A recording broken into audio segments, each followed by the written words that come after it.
Hello बच्चों, let's read the question. The question is identify the statement which are not correct with respect to the surface phenomena. आपको चार statement दी है और बताना है कौन कौन सी स्टेटमेंट करेक्ट नहीं है। ठीक है, ओके।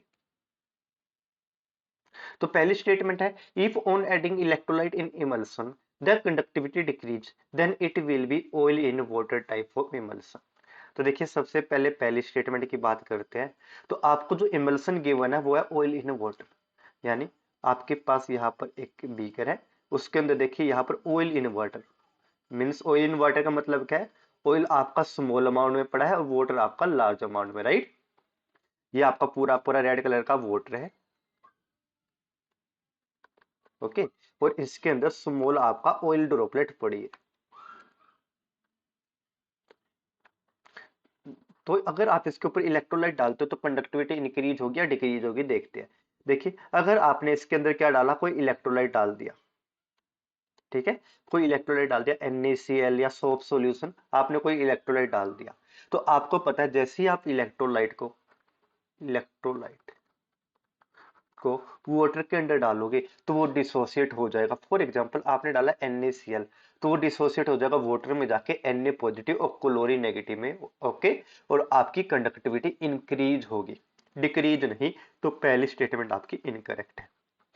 हाँ, अगर ऐसा होता, इसका उल्टा होता कि आपका यहाँ पर आपके पास वाटर इन ऑयल होता। Water in oil means water आपका स्मॉल अमाउंट में पड़ा है और ऑयल आपका लार्ज अमाउंट में पड़ा है।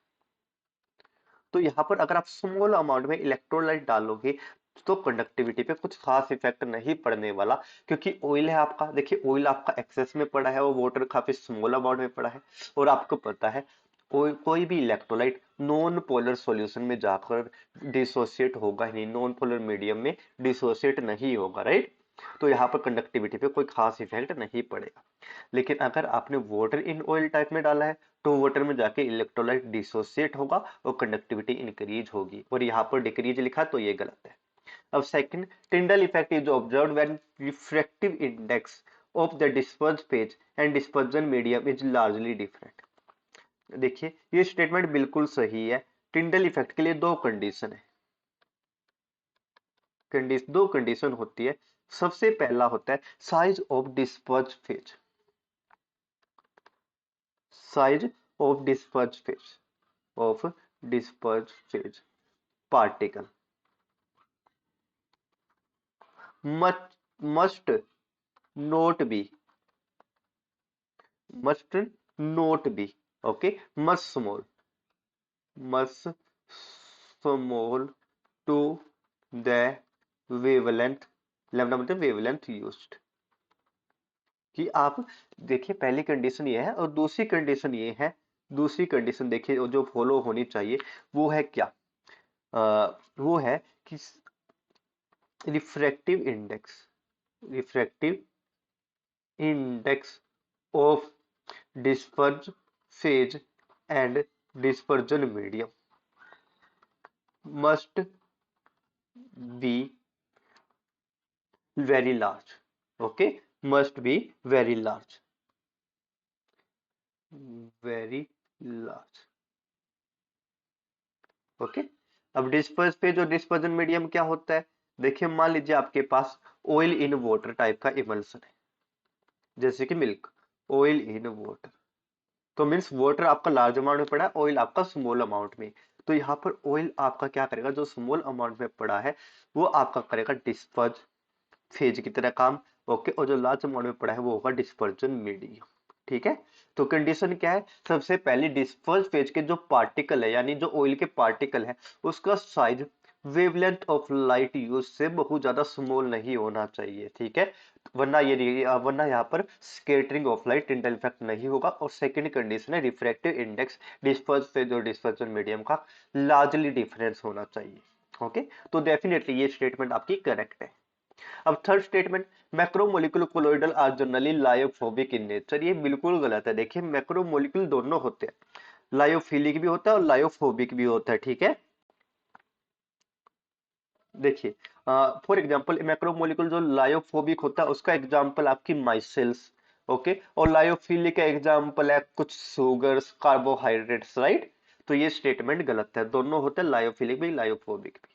Okay, gases which can react with adsorbent, okay, general adsorbent generally show chemisorption, right. देखिए, आपकी गैस है वो दोनों एडजॉर्प्शन दिखाएगी, फिजिजॉर्प्शन भी केमिजॉर्प्शन भी। लेकिन अगर गैस मान लीजिए केमिकल रिएक्ट नहीं कर पा रही है तो वहां पर होगा जस्ट फिजिजॉर्प्शन।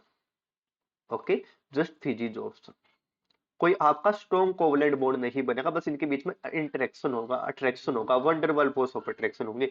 लेकिन अगर आपकी गैस, ओके, लेकिन अगर गैस के पार्टिकल आपके रिएक्ट कर पा रहे हैं सॉलिड सरफेस के साथ तो वहां पर केमिजॉर्प्शन होगा। Okay, for example, okay, for example आपका चारकोल है, चारकोल क्या होता है, कार्बन। ओके, अगर आप low pressure sorry low temperature पर रिएक्शन कराओगे तो लो टेम्परेचर पर यहाँ पर होता है फिजिजॉर्प्शन, कोई रिएक्शन हो नहीं पाती है, जस्ट यहाँ पर ऑक्सीजन और कार्बन के बीच में वंडरवाल फोर्स ऑफ अट्रैक्शन होते हैं, ऑक्सीजन की गैस के बीच में। लेकिन जैसे अगर आप same reaction same adsorption high temperature पे कराते हो तो यहाँ पर क्या होता है, कार्बन ऑक्सीजन के बीच में रिएक्शन पॉसिबल है और यहाँ पर केमिजॉर्प्शन हो जाता है। ओके, यानी यहाँ पर जो केमिकल बॉन्ड बन जाते हैं कार्बन और ऑक्सीजन में कोवलेंट बॉन्ड बनने लग जाते हैं in the form of CO. Okay, और सरफेस पे हो रहा है तो ये क्या है, केमिजॉर्प्शन। डेफिनेटली लास्ट स्टेटमेंट आपकी ऑल्सो करेक्ट।